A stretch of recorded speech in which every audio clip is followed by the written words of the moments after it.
Hello అండి. ఇది స్కూల్లోని సమ్ యాక్టివిటీ ఉంది. పిల్లలకి ఈ చిన్న కైట్స్ ఇచ్చి కొంచెం సర్ప్రైజ్ చేద్దామని చెప్పేసి ఇలా కైట్స్ ప్రిపేర్ చేస్తున్నామండి. స్కూల్లో యాక్టివిటీ ఉందని చెప్పేసి ఇలా బుడ్డ బుడ్డ కైట్స్ ప్రిపేర్ చేశాము. దీనికోసం చూడండి ఇల్లంతా ఎంత మెస్సీగా చేశానో. ఇది చూసి నాకే అమ్మ బాబోయ్ అనిపించింది. ఇదంతా క్లీన్ చేసుకునేసరికి నా టైం అంతా అయిపోద్ది. ఈ చేసినవన్నీ చూసారా మా పిల్లలు ఎంత లైన్గా ఎలాగా పెట్టారో. దీని మళ్ళీ ఇంకొకసారి డెకరేషన్ అనేది చేయాలి. ఆ డెకరేషన్ అనేది చూడండి ఎలా ఉందో. అవుట్లుక్ ఇంకా బాగుంటుంది. చూసారు కదండి, అవుట్లుక్ అయితే ఇలా ఉంది.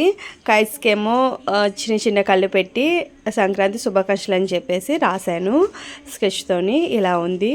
మా బాబు అయితే ప్రతిదీ కూడా కైట్, నేను రాసిన కైట్ అలా ఇలా నీట్గా ఆర్డర్లో పెట్టారనమాట. అలానే మా స్కూల్లోని నెక్స్ట్ డే ఆఫ్టర్నూను ముగ్గుల పోటీ జరిగింది.